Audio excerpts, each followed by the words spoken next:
go to Weasel, cause the Weasel say, pop, yeah, come. Yeah. Half a pound of tuppenny rice, half a pound of treacle. That's the way the money goes. Pop goes the weasel. A friend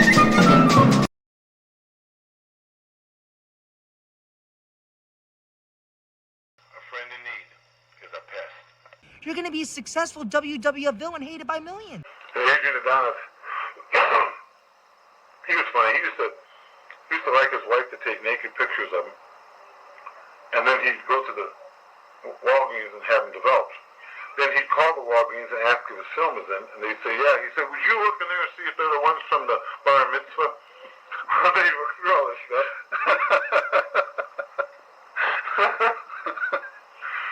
Then the Islanders.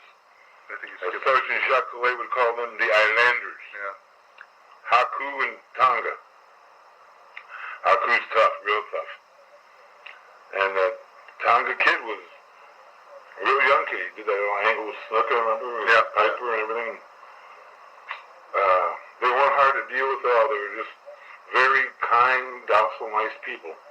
You get them drinking, you have a little problem, though. One night in the bar, some guy said something to Haku, and Haku reached in the guy's mouth and took his fingers and broke off his bottom teeth. Oh. Just give you a little idea. Oh. And there was Andre the Giant. My God.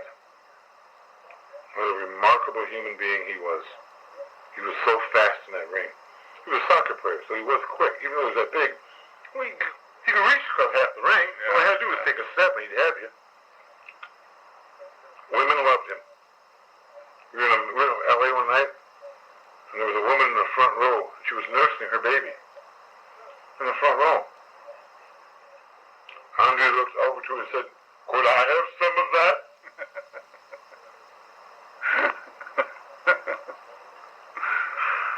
And I told you about Rick Rude and how he was. Tully Blanchard, Arn Anderson. I knew Tully's dad, Joe, for a long time since I started. Tully was a good hand in that ring. He was a good wrestler. He could take bumps, he could get heat, he could do a good interview, and him and Arn. And with Flair as the horseman, with JJ, it was the best horseman they ever had. Oh. Without a doubt. Yeah. And Kurt Hennig, well, there's an athlete. I knew his father very, very well, and his wife. Larry's the axe, and his wife Irene the battle axe. I call her. Put it in. And Kurt, I knew since he was a kid. And he's one of those athletes that just bounces to his feet, and is always, if he does something wrong, he can be there to recover. Like Ray Stevens, like a Barry Windham, he's just got it. And good guy, real good guy. And Ric Flair, what more can you say? A lot of fun to be with, a lot of sleepless nights. But something about him walking in that hotel at 4 o'clock in the morning with that robe on and a smile. Yeah. And that's about it. Oh, there. Hercules Hernandez. What a funny guy. Real nice guy.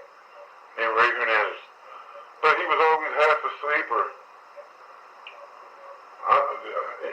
into something bad. Yeah. So at the airport one day at Newark, and we're standing there, and there's a little petition you can stand under where you wait for the rent-a-cars to come. And he's standing with a chain around his neck, and a piece of tape on this side of his head, and a cut on this side. Tape's on the wrong side. He's got a World Gym t-shirt on with no arms, pair of shorts, and shower shoes.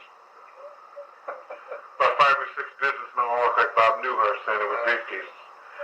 There's a button there that says, push for heat. So the coils will warm up the top during the winter. You can wait.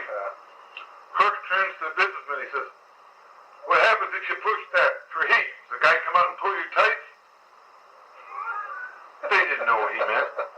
They all took off and ran out of it. How do you get heat? Pull the guy's trunk.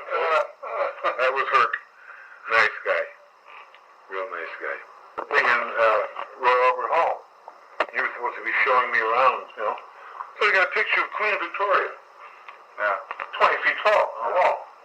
So they got a picture of me at the bottom of the picture looking up at me. She says, my God! You can't look up Queen Victoria's dress. I said, that's why you put women on a pedestal, so you look up their dress. Oh, this is the Queen of England. I told her, I said, you beat Nick one more time, you get to keep him. To put the word in the streets.